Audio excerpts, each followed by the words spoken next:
ओम जय जय जय। नमोस्तु नमोस्तु नमोस्तु नमो हरिहंताणं नमो सिद्धाणं नमो आर्याणं नमो वैज्ञाणं नमो लोये सब साहुणं मंगलम भगवान वीरो मंगलम गौतमो गणि मंगलम कुंद कुंदादि जैन धर्मोस्तु मंगलम सर्वमंगल मांगल्यम सर्वकल्याणकारिकं प्रधानं सर्वधर्माणां जैनं जयतु शासनम्। नमः समय साराय स्वानुभूत्या चकास्ते चित्सवाय भावाय सर्वभावान्तरचिदे वंदितु सब सिद्धे धूमचलमणो एं गतिं पत्ते वोच्छामि समय पावड़ मृमो सुध केवली भणिदं जीवो चरित दंसन्नाटिठदो तमी स समियं जान पौगलकम पदे से टिठदं चतम जान पर समियम एयत्त निश्चय गदो समोसवत सुंदरो लोय बंद कहाय यत्ते तेण विसंवादनी होदी सुध परिचिदानुभूदा सर्वस्वी काम भोग बंद कहा एयत्तत्सुलंभो नवरीण सुलो विहतस्य तमेयत्त विहत्तं दाये हम अपणो सव्यवेण जयदाय प्रमाणं चुग्गे क्षणं नघे तवम् न विहोदीयपमत्तो नपमत्तो जाणगोदुजो भावो एवं वणन्ति शुद्धं नादोजो सुदुसो चैव व्यवहारेण उदिस्यदीणानिस्य चरितदंसनं नाणं न विणाणं न चरितं न दंसनं जाणगो शुद्धो। श्री समसाजी ग्रंथ चल रहा है और इसके अंदर जो अपनी जीव अजीव अधिकार चल रहा है, इसके अंदर पूर्ण अधिकार के बाद, और इसके अंदर भी गाथा नंबर चल रही है 49, गाथा नंबर 49। गाथा पढ़ लेते हैं। बहुत इंपॉर्टेंट गाथा है, बहुत प्रसिद्ध गाथा है और सब मुमुक्षुओं को याद करने लायक है। सब ग्रंथों के अंदर ये है, 5 प्रमागम के अंदर भी है, धवला जी में भी है। इतनी प्रसिद्ध गाथा है, इतनी प्रिय गाथा आचार्य देव को थी है कि सब ग्रंथों के अंदर सेम एचडी गाथा लिखी है। इतनी इंपॉर्टेंट गाथा ये है, तो ये गाथा सबको याद होनी चाहिए और कोई बहुत बड़ी बात भी नहीं है, अपने स्वरूप की बात है तो पता होनी चाहिए। ये क्या कह रहे हैं? हर्षमरूपम गंधम अवत्तम चेदिणा गुणम असद्धम जान अलिंग गहनम जीवम निडिठ संठाणम जीव चेतना गुण शब्द रस रूप गंध अक्ति विहीन है, निर्दिष्ट नहीं संस्थान उसका, ग्रहण नहीं है लिंग से। हे भव्य, तू जीव को कैसा जान कि जीव रस में नहीं है, रूप में नहीं है, गंध में नहीं है, इंद्रियों में नहीं है, शब्द में नहीं है, हैं किसी चिन्ह से ग्रहण वाला नहीं है, जिसका आकार नहीं है, ऐसा नहीं, ऐसा है, ऐसा तू जान। हैं आचार्य देव क्या दे रहे, तू जान। और देखो एक एक बोल के अंदर जो है, आज कुंदकुंद देव ने लिए 8 बोल और आचार्य जो अमृतचंद देव है उन्होंने तो 8 के कितने कर दिए, सबके 6 बना दिए हैं। कितने बोल इनके बोल? 48 नहीं, 48 नहीं है, इसमें एक में 2 कम है और चेतना गुण वाले के तो 1 ही है, तो इसलिए तो उसके जो बोल कम हो गए 5 और तो 7 कम हो गई है 48 में से। 41 बोल है। 41 बोल के माध्यम से सिद्ध करा। क्यों इतना मेहनत करी गई इस चीज़ के अंदर? इतनी ज़्यादा मेहनत आचार्य देव ने क्यों करी? क्योंकि जीव को, इनको ना रस रंग बहुत है। जीव का अनादिकाल से क्या है, इंद्रियों का परिचय बहुत है और इंद्रियों को ही अभ्यास का बहुत है। तो इंद्रियों के अभ्यास के कारण इसको लगता ही नहीं है चेतना कुछ चीज़ भी है। इतना इंद्रियों का अभ्यास पड़ा हुआ है, इतना इंद्रियों का अभ्यास पड़ा हुआ है, इसको लगता ही नहीं है कि यहाँ इंद्रियों से भिन्न कोई चीज़ होगी भी। किसी से बात भी करो ना कि तू भगवान है या तू भिन्न है, तो सुनने पसंद नहीं करता। कहने लगे क्या बात कर रहे तुम, हमें तो, मैं तो हूँ वर्तमान पर्याय में इतना मस्त है कि जो वर्तमान पर्याय में है मैं तो इतना ही हूँ बस, इसके अलावा मैं किसके अलावा कुछ नहीं हूँ। लगता ही नहीं है कि इसके अलावा मैं कुछ हूँ।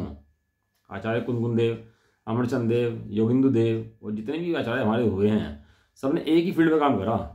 केवल एक फील्ड। क्या फील्ड? कि इस जीव को इंद्रियों से भिन्न अपना स्वरूप दिखाई दिया, ये वाला फील्ड। क्यों? अनादिकाल से जीव की भ्रांति किस में है? इंद्रियों के अंदर है। इंद्रिया मैं हूँ। दिनात अभ्यास किसका है? इंद्रियों का है। अभी कोई आदमी 100 बार आत्मा बताए कि तू आत्मा है, आत्मा है, आत्मा है, तो कितना काम करेगी? और एक गाली दिया है तो कितना काम करेगी?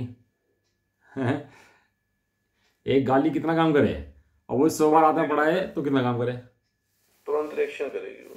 और देखो तुरंत कर्ण लब्धि पहुंच जाएगा तुरंत जी, तुरंत कितनी लब्धि हो जाएंगी उसकी प्रायोग की लब्धि कर्ण लब्धि पहुंच जाएगी उसकी, छह विशुद्धि छह सब जाएगी उसकी कार्य सीधा कर्ण लब्धि में चला जाएगा जी उठ के हैं कि मुझे गाली दी गाली दी गाली दी, कितना कितना चिंतन चलेगा उसका, गाली दी प्रायोग लब्धि चाहे उपचार विशुद्धि देशना सब काम कर जाएंगे उसकी, पांचों की पांचों लब्धियां फिर उसको बताने की जरूरत पड़ेगी अलग से, कहने लगे तेरे कौन सी लब्धि काम कर रही है कौन सी नहीं काम कर रही है।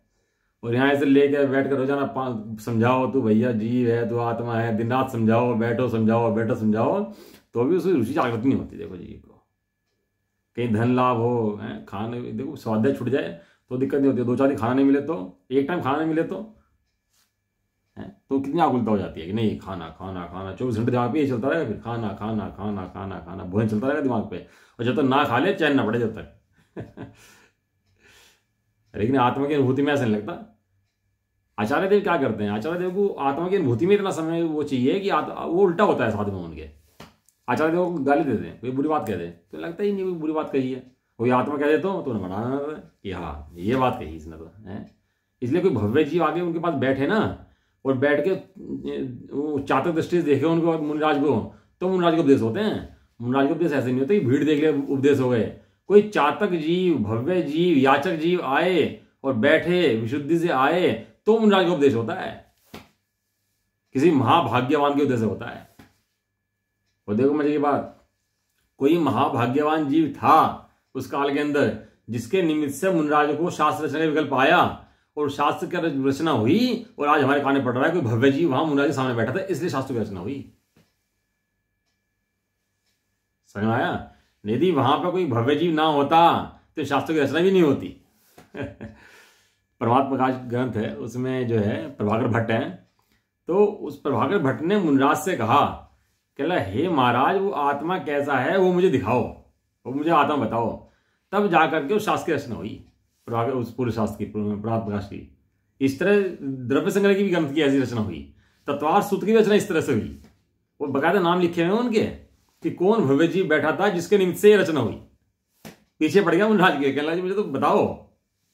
ये नहीं कि गया 1 घंटा टाइम लेके और बैठा 1 घंटे मुनिराज की आंख नहीं खुली तो कहना यार बहुत लेट हो गया आंख खुलता हुई और भागी आया, ऐसा नहीं कि मुनिराज के पास गया एक घड़ी देखी 1 घंटा लगा लिया उसके अंदर घड़ी के अंदर, और बस मुनिराज ने बोले नहीं, मुनिराज तपस्या में नहीं इसको आंख खुलता शुरू होगी अंदर में और भाग आया। ऐसे जीव नहीं थे, बैठ गए कि जब मुनिराज आंख खोल के उपदेश देंगे उसके बाद यहां से जाऊंगा, उपदेश सुन के जाऊंगा। उपदेश के पिपासु थे जीव में, प्यास थी उनको, किसकी? तत्व की प्यास, तत्व की प्यास।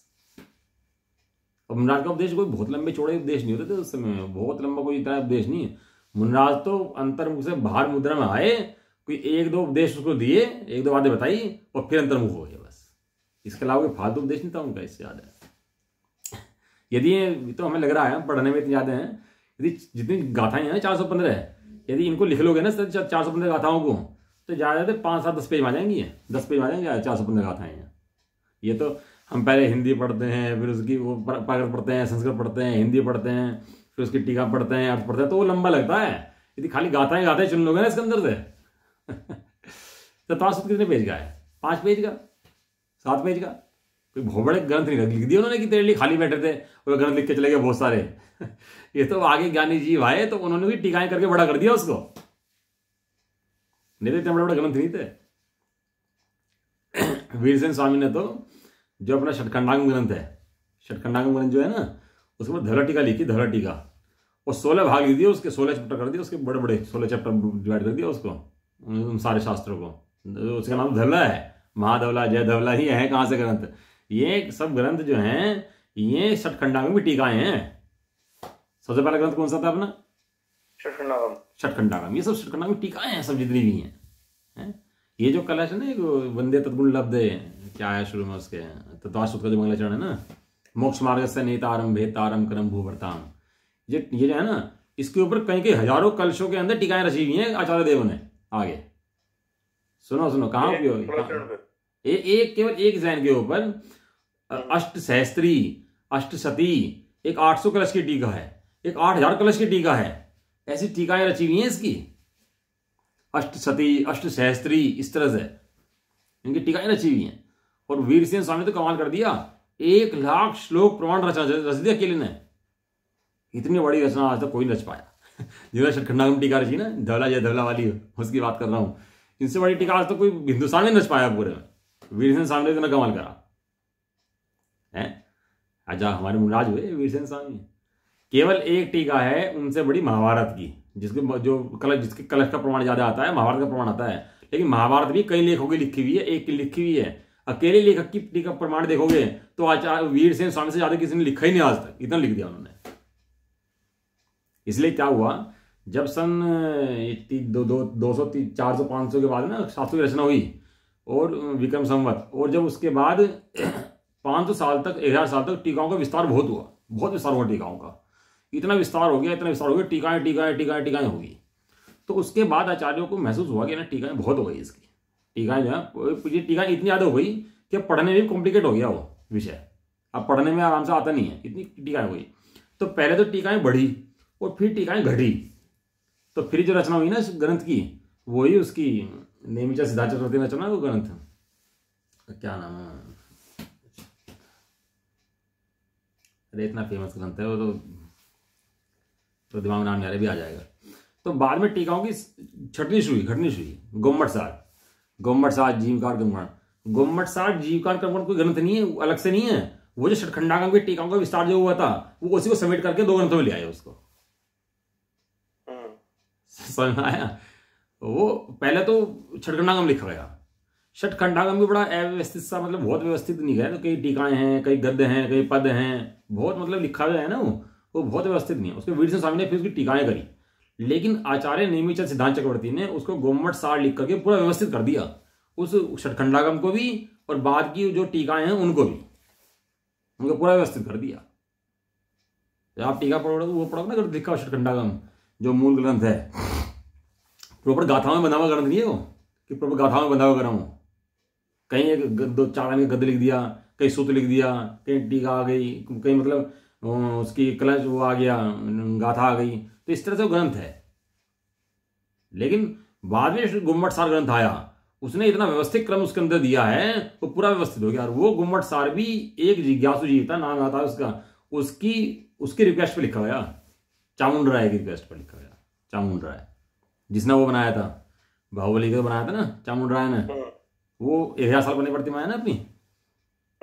तो वो जब जिस टाइम चामुंड राय प्रतिमा बनाई थी, उस समय चंद्रगिरी पर्वत है वहां पर, वहां पर चंद्रगिरी पर्वत है ना, एक तो बाहुबली की गुम्मटगिरी है, एक चंद्रगिरी है, बाबा छोटा पर्वत है वहां पर, 2 पहाड़ है। हाँ, एक गोमटगिरी एक चंद्रगिरी है, एक बाहुबली जी का, एक भरत का। हाँ, तो उसमें क्या था कि वहां पर एक उनकी प्रतिमा थी, नेमिनाथ भगवान की 3 फुट की नीलमणि की प्रतिमा थी। तो उस प्रतिमा के सामने बैठ करके उन आचार्य नेमिचंद ने वो रचा था ग्रंथ, वो बैठ करके वहां पर, वो 1000 साल पहले की बात है। और चामुंड राय ने कहा था जब रचा गया था ग्रंथ, कोई ना कोई पिपासु जी बैठा था, पढ़ने की फुर्सत ना हो भले ही, लेकिन वास्तव में ग्रंथों में मालतों में बहुत है। आज जीवकांड कर्मकांड पढ़ो तो कमाल हो जाए। वो जो पूरे छाबड़ा प्रदीप वो है ना, छाबड़ा जो है दोनों जो यूएसए से आए थे, एक यूएसए में सीए और एक यूएसए के अंदर प्रोफेशनल क्या थे, आर्किटेक्ट क्या था वो है, दोनों के दोनों जॉब करते थे और बड़े बड़े पैकेज। दोनों को तब तो समझ में आया गुरुदेव का, तो नौकरी छोड़ के यहाँ पर आ गए इंडिया में। और इंडिया में आकर क्या काम करा कि जो गोम्मट सार है पूरा उसको नक्शे में कन्वर्ट कर दिया पूरा का पूरा। आज गोम्मट सार अपने पास है, जिसको जो नक्शे में पढ़ना चाहे तो नक्शे में पढ़ ले ऐसा भी है पूरा गोम्मट सार कर्मकांड जीवकांड पूरा नक्शे में कन्वर्ट कर दिया उन्होंने, तत्वार सूत्र पूरा नक्शे में कन्वर्ट कर दिया पूरा का पूरा उठा करके। ऐसे भी देखो जीव हुए, कितना इजी कर दिया। कहाँ षटखंडागम, कहाँ धवला टीका, कहाँ गोम्मट सार की भी हिंदी टीका, और हिंदी टीका करके उसको भी कहाँ ले आए, बिल्कुल नक्शों के अंदर ले आए, पढ़ ले जा तो आराम से पढ़ ले बैठ करके और मेरी बात देखो, गोम्मट सार तो टोटल जी वैसे मिल गया, हाथ में लग गया, नहीं तो ये हमें लोगों को हाथ लगता ही नहीं गोम्मट सार ग्रंथ। तो ये वहाँ साउथ में बंद हो गया था ना ग्रंथ, तो ये आगे यहाँ मुगलों ने अतिक्रमण कर दिया सब हमारे ऊपर। तो यहाँ शास्त्र छुपाने के लिए मूड बदरी भेज दिए सारे। और मूड बदरी में क्या कर दिया, 2-4 लोग बैठा दिए भट्टारा बना के, कि भैया ये देखो हिंदू जाति के लोग हैं, हम इस तरह से हैं, तो भट्टारा बना दिए वहां पर और शास्त्र छुपाए वहां पर ले जाकर। क्यों? क्योंकि 3 तरफ समुद्रों से घिरा हुआ है मूड बदरी, जैन बदरी जो है, वहाँ सारे ग्रंथ कहाँ चले गए, साउथ में चले गए वहां पर। और जब थोड़ा उपद्रव खत्म हुआ तो शास्त्र मांगे तो वही लोग कब्जा करके बैठ गए उनके ऊपर। जिन लोगों की सुरक्षा के लिए अधिकार में दिया था वही लोग कब्जा करके बैठे, उन्होंने दिए नहीं भी ग्रंथ। आज भी अपना ओरिजिनल डोमकार में सुरक्षित है वहां पर, मूडबद्री में मिल जाएगा वहां पर। फिर गवर्नमेंट टोडरमल जी ने किस तरह युक्ति लगाई, और वहां तो कन्नड़ भाषा की लिपि जानते थे टोडरमल जी हमारे। बताओ, टोडरमल जी जैसा प्रखंड पंडित नहीं है, वो तो उम्र 47 साल की थी, वरना पत्र कितने काम कर जाते हैं।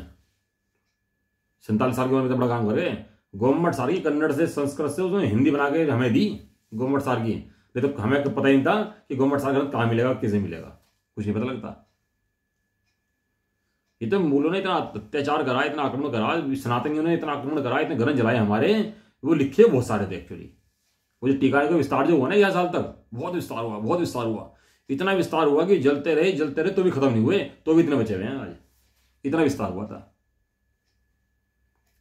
जब जैनों की प्रतिमाएं हैं इतनी बनी कि आज जैनों की प्रतिमाएं कितनी खंडित कर दी कि अवशेष अयोध्या के राम मंदिर के नीचे भी देखोगे ना तो अपने भगवान आदिनाथ के अवशेष मिलेंगे वहां पर।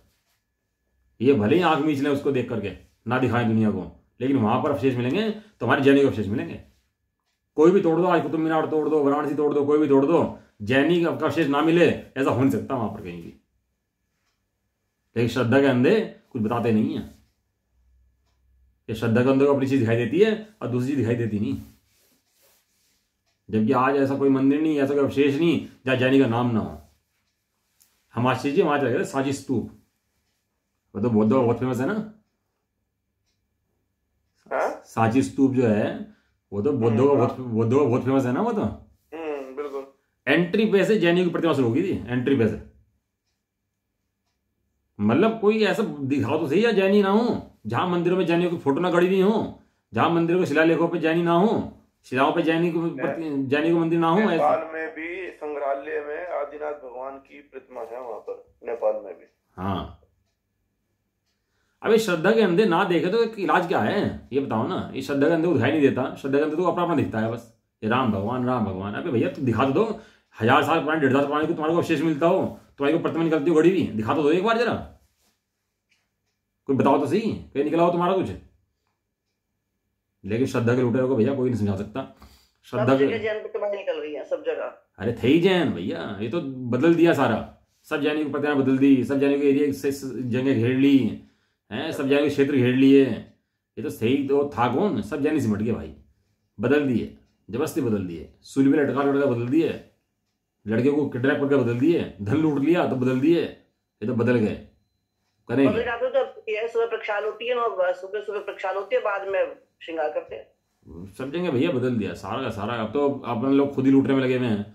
अब तो अपने सीतामढ़ी बन गए, 20पंथी बन गए, अब 13पंथी में 20पंथी घुस गए। अब सब ऐसे ही चल रहा है। अब तो बड़े बड़े महाराज जी कह रहे हैं कि कोई बात नहीं, 22 तारीख आ रही तो जय श्री राम बोलो, कोई बात नहीं है, हम राम तो को तो हम भी मानते हैं, तुम जय श्री राम बोलो। अरे भैया जय श्री राम बोलो, तुम क्या कह रहे हो, तुम समझ में आता है कुछ? अरे महाराज जी ने वो पलट दिया, मंगलम भगवान वीर मंगलम गौतम गणी मंगलम पुष्प सागर पुष्प दंताद्यो। मतलब इतना भ्रष्ट आचरण चल रहा है कि दिमाग खराब हो गया लोगों का। कौन देश अपनी तुलना कर रहे हो और कहते हैं कुन चाह रहे थे हम भी चाह रहे हैं। अरे तुम कैसे चाह रहे हो, पता है तुम कौन सा चाह रहे हो? आज हम अपना नाश कर रहे हैं, ऑब्जेक्शन नहीं करा उसके ऊपर। मतलब सब भैया ये तो बचेगा, मैं बता देता हूँ, आज बचेगा तो मोक्ष बचेगा केवल, बस आखिर में जाके ये मोक्ष जन्म हो जाएगा। ये अच्छा कर्म ऊपर महाराज जी ने चारों पंचों ने बहुत वो करा कटाक्ष। जो मोक्षों ने अपने को अलग करा ना, ये बिल्कुल सही काम करा। मिक्स कर लेते ना अपने आप को तो बिल्कुल काम नहीं चलता, बिल्कुल काम नहीं चलता। कि थोड़ा चंदन लग रहा है जी, मान लो प्रतिमा क्या फर्क पड़ रहा है, चंदन लग रहा है भैया, चंदन को अगर मान लिया ना हमने आज तो फिर कपड़े मानने पड़ेंगे हमारे को। हमें इतना सा धर्म के में इतना कंप्रोमाइज पसंद नहीं है, जरा सा भी रंचमत कंप्रोमाइज पसंद नहीं है। आज थोड़ा सा कंप्रोमाइज कल बड़ा कंप्रोमाइज बन जाएगा। इसलिए स्वामी जी ने कंप्रोमाइज नहीं करा जीवन में कभी, धर्म के ऊपर नो कंप्रोमाइज। सही बात, ये धर्म के ऊपर कंप्रोमाइज कर लिया, थोड़ा सा कंप्रोमाइज कर लिया तो कल वो कहां स्थिति पहुंची कंप्रोमाइज की, सोचो ना कल आप। आज ये जो शताम्बर बन गया, ये समझ गए क्या कर दो, कंप्रोमाइज करते करते तो बन गए सारे इन्होंने कंप्रोमाइज करना शुरू कर दिया धर्म के ऊपर, तो बन तो गए हैं। कॉम्प्रोमाइज की तो कोई सीमा ही नहीं है। आज 20पंथी महाराज हर मंदिरों घूम रहे, सारे में खतौली भी चले गए, यहाँ भी घूम रहे, सब जगह 20पंथी घूम रहे हैं, तो कंप्रोमाइज तो है वो क्या है ये? नहीं नग्न है तो पूछ लो। अरे भैया नग्न होने से क्या मतलब होता है? 20पंथी है कोई बात नहीं, 20पंथी नहीं 20पंथी हैं, और वो सब सूर्य मंत्र देवे हैं ये हमारे उसमें भगवानों को, क्या मुनि महाराज जी नहीं देते? नहीं, मुनि महाराज नहीं देते, वो प्रतिष्ठाचार्य देता है। प्रतिष्ठाचार्य वो गृहस्थी होता है, व्यक्ति होता है, वो पंडित ही होता है, वो मुनिराज नहीं देते। और उसके बारे में भी बता रहे थे ना। हाँ, वो एक अलग व्यवस्था है भैया। कि आजकल मुनि महाराज जी से नहीं करवाते। हाँ, वो नई नई परंपरा चल पड़ी ना, वो सब प्रशस्तियां मिटा करके सब, और वो सब अपनी प्रशस्ति लिख नीचे। भगवान की प्रतिष्ठा करी किसी और ने, अब प्रतिष्ठित प्रशस्ति मिटा के नीचे अपना नाम लिख रहे नीचे उसके प्रतिमाओं के नीचे। धर्म के नाम पे, धर्म के नाम पे युद्ध छिड़ा हुआ है सही में। धर्म की पता किसी को नहीं। सबने बोला, प्रमाण सागर ने, सुधा सागर जी ने। हाँ, अब तो सब बोलेंगे भैया। पहले कहते थे चौथे स्थान में आत्मन नहीं होगा, अब मानने लगे। पहले कहते समझा नहीं पढ़ना चाहिए, अब मानने लगे सब भैया। इतने धर्म के नाम पे युद्ध छेड़ रखा। किसने छेड़ रखा? अज्ञानियों ने छेड़ रखा। ज्ञानियों को लाज बचाने वाली पड़ रही है अपनी, कहने लगे बचे कैसे इनसे, अज्ञानियों से, इसलिए अलग हुए। और जो अलग हुए उनका नाम मुमुक्षु बना रखा गया। फिर करें क्या? और आज देखना, और देखना 100-200-150 साल बाद ये धर्म बचाएंगे तो ये मुमुक्षु बचाएंगे। ये सारे 20पंथी बन जाएंगे, इस्लामी बन जाएंगे, सभी श्रद्धा डूल जाएगी। ये सब भगवान मंदिर जितने हैं ना, सब घेर लेंगे सभी, सब पे चंदन लग जाएंगे। जितना पे दिख रहे हैं ना दिगंबरी, ये सब मंदिरों में प्रतिमाती आएगी, सबके चंदन लग जाएंगे, सब कपड़े आ जाएंगे। तुम देखो थोड़ी देर 100-200 साल के अंदर ही हो जाएगा सारा काम। ये बचेगा तो मुमुक्षु बचेगा। ये कह रहे कि स्टेचू है ये तो इनके पूजने योग्य नहीं है। स्टैचू बता रहे भगवान को। तेरा बेटा स्टैचू नहीं है, तू तेरा शरीर स्टैचू नहीं है, ये भगवान बेटे स्टैचू हैं। ये तेरा जीवन दिखाई दे रहे हैं, भगवान स्टैचू दिखाई दे रहे हैं। इनको ना मुनियों द्वारा वो नहीं दिया गया सूर्य मंत्र। भैया पंचम काल का जीव ज्यादातर जो है नरक से ही आया, निगोद से आया, और ज्यादातर जीव नरक में चला जाएगा। कोई धर्म का बात ये नहीं कि धर्म कम कर पाता है ज्यादा कर पाता है, बात ये है कि सही कर पाता है गलत कर पाता है। टोटो में लिखा कि वो तो बहुत धर्म करता है, हमारा भाषी तो पूरे दिन मंदिर में बैठा रहता है। एक सेकंड, खत्म होगी बैटरी।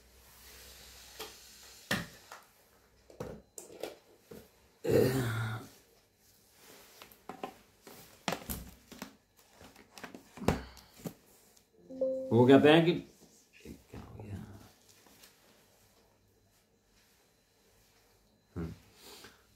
कह रहे थे कि टोटो में क्या लिखा कि वो तो व्यवहार है तो पूरे दिन धर्म मंदिर में बैठा रहता है, और वो जो समय दृष्टि है वो तो इतना धर्म कर भी नहीं पाता, युद्ध पे चला जाता है 60,000 साल के लिए, लड़ता रहता है, इतना काम करता है, पत्नी उठ जाती है तो पत्नी पीछे रोता रहता है, मंदिर में जाता है, इतना इतना करता रहता है। तो इनमें दोनों में भला कौन है? जो मंदिर में बैठा पूजा पाठ कर रहा है इतनी याद है, या जो काम धंधे में लगा हुआ है वो? दोनों में भला कौन है? तो उन्होंने कहा कि दोनों में भला जो है ना वो सच्चे वाला है, सही वाला। बात ज्यादा कम की नहीं है, बात सही गलत की है। तो बैठा रहा 24 घंटे मंदिरों में, लेकिन अगर तेरी दृष्टि में भगवान नहीं दिख रहे तो बैठना को तेरा फायदा नहीं है, तो उल्टा नुकसान करके आएगा अपना। और तेरे भ्रष्टे भगवान दिख रहे हो तो थोड़ा भी करेगा तो बहुत बढ़िया कार्य करेगा भैया। सब्जी वाले का पूरे दिन ढेली में लाइन लगे है तो कितने पैसे कमा लेगा? 100-200-500 रुपए। और रत्नों का व्यापारी, एक महीने में ग्राहक आया उसका तो वो उससे ज्यादा काम कर लेगा, नहीं कर लेगा? कोई तुलना है सब्जी वाले की रत्नों की व्यापारी की? कोई तुलना नहीं। अब वो बैठ के देखे ग्राहक तो इसके आते नहीं तो भूखा मर रहा होगा। अब कहने लगा रत्नों का व्यापारी है, कहने ग्राहक तो है ही नहीं। कहने लगा ये एक महीने में एक आएगा उससे काम कर लेगा अपना पूरा का पूरा है। तो भैया बात उसकी नहीं है, कम ज्यादा की नहीं है, बात सही और झूठे की है, सच्चे झूठे की है। हमने जैन मुमुक्षुओं ने कंप्रोमाइज नहीं करा गलत के ऊपर। गलत को कहा गलत, गलत है माने गलत है, गलत है, गलत है। स्वामी जब कन्वर्ट हो गए अपने इसमें आ गए दिगंबरी में, तो आए तो थे वहां से स्थानकवासी से, तो आते ही क्या करने लगे वहां पर अपनी प्रतिमाओं के ऊपर वो शुरू हो गया मेकअप वगैरह। अपनी प्रतिमा ही भगवान की अपनी अपनी प्रतिमाओं के ऊपर मेकअप शुरू हो गया। और उसमें पढ़ा दिया उसको, नंदीश्वर देवी की पूजा में आता है ना बाद में, ना लाल नख मुख नयन श्याम और श्वेत है, आते हैं लाइन आती है, लाल नख मुख नयन श्याम और श्वेत है, क्या आगे लाइन?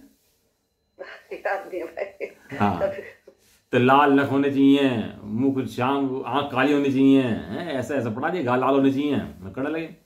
तो वहां पर एक शास्त्री आए फूलचंद जी, वहां पर शास्त्री आए, उन्होंने आगे कहा, कहने लगे जी ये आपने क्या कर रखा? कहने लगे जी ये तो हमने ऐसे से पढ़ा, पंडित ने बताया कि ऐसा करना चाहिए। स्वामी जी को नहीं पता परिचय था दिगंबरियों का, बिल्कुल भी एक दिगंबर परिचय नहीं था, केवल समय सार था दिगंबरी के नाम पर हाथ में।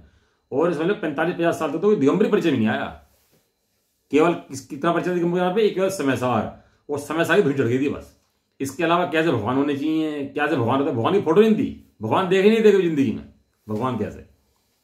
एक पार्षद भगवान की फोटो रखी थी उसके पास केवल एक, वो फोटो मिली थी कहीं से पार्षद भगवान की, बस उस फोटो को देख के ही सारा समय साझी पढ़ते थे। देखो जितना ज्ञानी हो तो ऐसे काम कर जाए। कहाँ बिच्छू टपक रहे वहां पर रह रहे हैं, एक टाइम खाना मिल रहा है कि छोड़ गए, खाना खा रहे बिच्छू टपक रहे, लेकिन समय साझी लेकर बैठे, क्या समय साझा छुट जाए बस। भगवान नहीं, साधर्मी नहीं, जैनी नहीं, दिगंबरी का परिचय नहीं किसी का। गुरुदेव का जीवन जो है ना किसी प्रथानिक के पुरुष से कम नहीं है। जो गुरुदेव का जीवन पढ़ लो चरित्र तो आंख खुल जाए, कहने लगे किसे कहते हैं साधर्मी, किसे कहते हैं ज्ञानी। समय सार के लिए प्राण गवा दिए, ऐसे ऐसे जीवते हैं। टोडरमल जी का, स्वामी जी का जीवन पढ़ लो तो जो जीव बकवास कर रहे ना सारे दिन बैठ करके, उन्हें पता लग जाए धर्मात्मा जीव कहते किसे हैं, किसका परिचय था उनको, दिगंबरी का परिचय नहीं था। वहां पर भी फूलचंद शास्त्री आए कभी, उन्होंने आकर के कहा कि ये हमारे यहाँ नहीं होता दिगंबरी के यहाँ, तो क्यों? कहने लगे हिंसा होती है इसके अंदर। तुरंत उस दिन से बंद, कहने लगे आज के बाद इन प्रतिमाओं के ऊपर कोई भी मेकअप बिल्कुल नहीं लगाएगा। उस दिन से बंद हुआ, सब बिल्कुल बंद हो गया। मंदिर में दीपक जलने लगे वहां पर। तो एक ने बताया विद्वान ने आके कि दीपक नहीं जलने चाहिए, हमारे दिगंबर में दीपक नहीं जलते। क्यों? क्योंकि दीपक के अंदर हिंसा होती है, मच्छर बढ़ते हैं। देखो साक्षात जीव पड़ रहे हैं इसके अंदर, हिंसा होती है। तो जिस दिन से कहा उस दिन से समझ लिया दीपक बंद, क्रोध। उस दिन के बाद दीपक बंद। अरे जब तेरी समझ में आ गया तो फिर इफ नो बट क्या होगी इसके अंदर, फिर तो कोई दिक्कत होनी नहीं चाहिए ना। लेकिन वो बहानेबाजी करता रहता है कि नहीं ऐसा नहीं, ऐसा नहीं, ऐसा नहीं। ऐसा कैसे नहीं भाई है? स्वामी जी ने अपने जीवन में इतना सा कंप्रोमाइज पर्सन नहीं करा धर्म के मामले में, किसी भी चीज में। अखंड जीवन है स्वामी जी का एक अपने आप में, अखंड ब्रह्मचर्य है। वो तो पूर्व हमें विराधना थोड़ी सी करी थी, इसलिए श्ताम्बरी पैदा हो गई जाकर के, और उस विराधना के फल में उनको इतने साल वहां श्ताम्बरी में रहना पड़ा।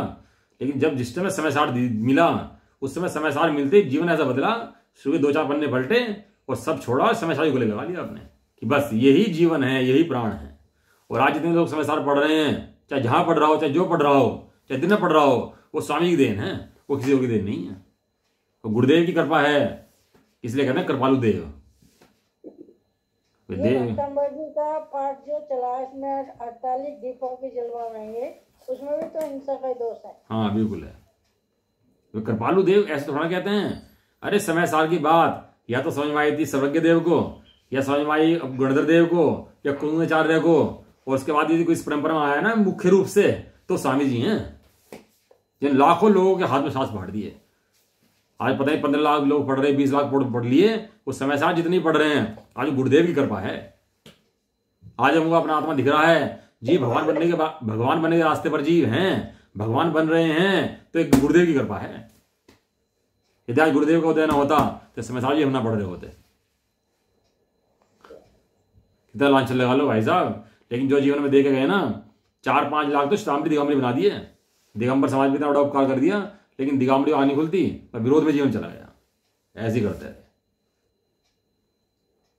कोई समय सार जी प्रवचन करने लगे ना अपने, तब तो सबसे करने लगे प्रवचन समय सार जी के।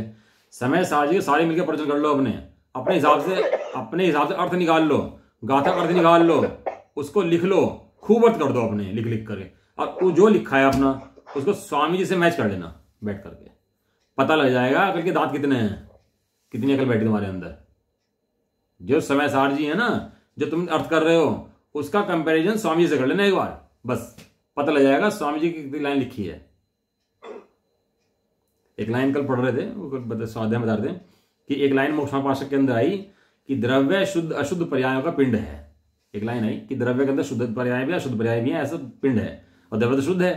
और उन्होंने लिखा द्रव्य शुद्ध अशुद्ध पर्याय का पिंड है। इस एक लाइन के ऊपर 15 पेज के प्रवचन है स्वामी जी के। सोच सकते हो मतलब कितना खुलासे करे होंगे बैठ के, 15 पेज के प्रवचन।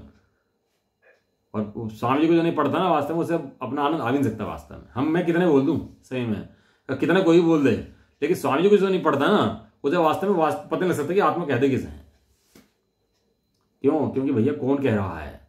तीर्थंकर के जीव हैं, तीर्थंकर बनने वाले जीव, उनकी बात सुन के अजब गजब हो जाता है पढ़ करके, अंदर में भूचाल मच जाता है कर्मों के अंदर, जैसे सांस खोल लेते हैं उनका। मैं तो भैया अपनी बात बता रहा, मैं तो मुझे तो पता नहीं किसी क्या है, लेकिन मैं तो अपनी बात बताऊं कि जैसे मैं उनके ग्रंथ को, शास्त्र को हाथ लगाता हूं ना, खोलता हूं, तो अंदर कर्मों को भूचाल आ जाता है, विशुद्धि बहुत बढ़ जाती है, एकदम शास्त्र खोलते विशुद्धि बढ़ जाती है। ये स्वामी जी का कुछ लब्धि है, उनकी प्रभावना लब्धि है उनके अंदर है, कि उनके शास्त्र खोले तो विशुद्धि एकदम बहुत तेज से बढ़ जाती है। इसलिए भैया स्वामी जी को तो बहुत पढ़ना चाहिए। स्वामी जी ने तो ऐसे गजब उकाट आया है, ग्रंथ खोलते ही आनंद आ जाता है उनका। तो एक गाथा पर टीका पढ़ लो आचार्य अमरचंद देव की, कुन देव की, उसको स्वामी जी को पढ़ लो साथ में बैठ के आराम से, तो समझ में आ जाए कि किसके अंदर मर्म क्या है इसका। और अपने बहुत बुद्धि लगा लेना तो मर्म समझ में नहीं आता। 47 शक्तियां हैं पर समय सार जी के बाद में 47 शक्तियां आएंगी। 47 शक्तियों के बाद में शक्ति 47 ही हैं। और शक्ति की लाइन कितनी है? एक 3-3 सेंटेंस के आते हैं उनके।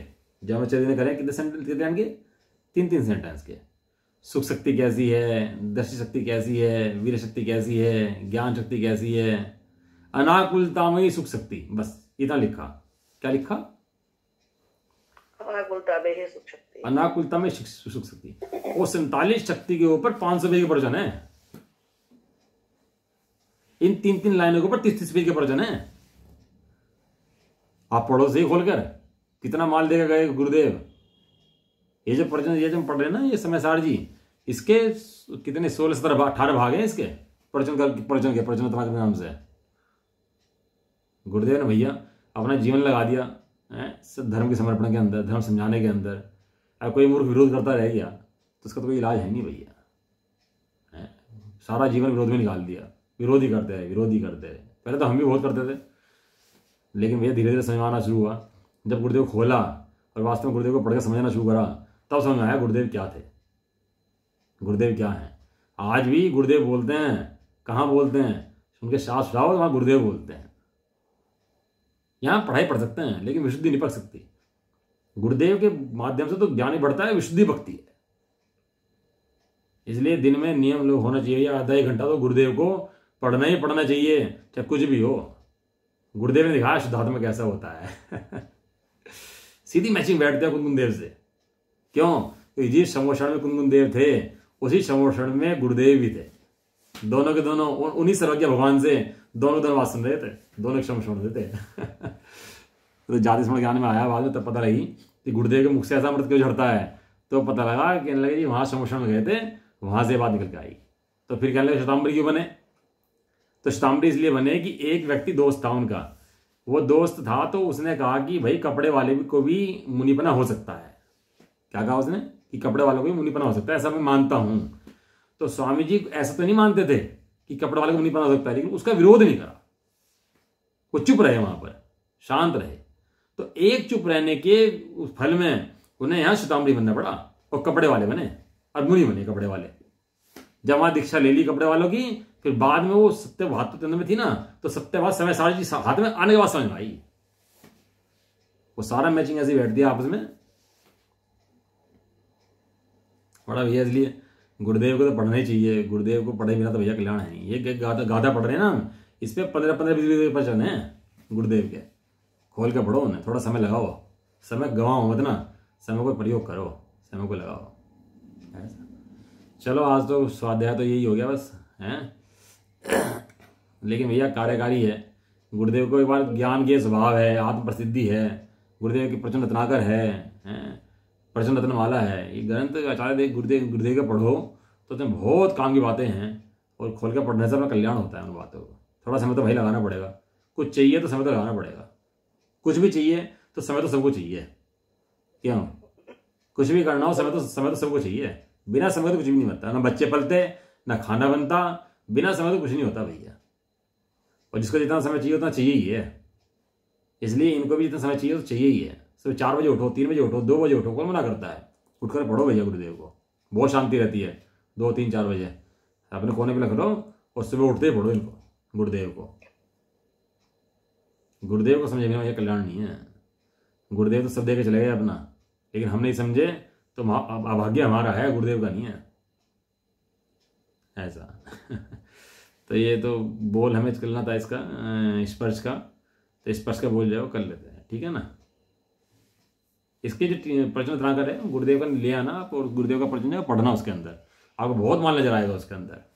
और पता नहीं विशेष ही है, मतलब ऐसे पूर्ण उपलब्धि है कि आप खोलोगे ना तो एकदम से 2-4 लाइनें पढ़ती ही आपको आनंद आना शुरू हो जाएगा। 2-4 लाइनें पढ़ते ही हो जाए ना। अपना क्रमबद्ध पर्याय के ऊपर 13 प्रवचन है गुरुदेव के। वो जो प्रकाशित हैं वो ज्ञान स्वभाव, ज्ञेय स्वभाव के नाम से प्रकाशित है। ज्ञान सभा केशव नाम से करमल पिल्ला के, उन्हें उनके बारे में लिखा केवल ज्ञान देने वाले 13 प्रवचन। वे 13 प्रवचन ऐसे हैं केवल ज्ञान देते हैं और वास्तव में ऐसे ही हैं। जीव को भी तैरे, जीव तो अब समुद्र में बैठा हुआ है ना, अब संसार के समुद्र में बैठा हुआ है नीचे, ये ऊपर तैरे, ऐसा ऐसा कर दे बिल्कुल हल्का एकदम हवा में उड़े जीव बैठ करके, ऐसी ऐसी बातें हैं उसके अंदर। पढ़ो भैया खोलकर अपना, और क्या, ये कल्याण का मार्ग है और क्या है इसका। चलो, निज निधि निज में बता दी यह अनंत अनंत उपकारे इसके लिए जिनवा माँ को वंदे नवाणमकार मंत्र।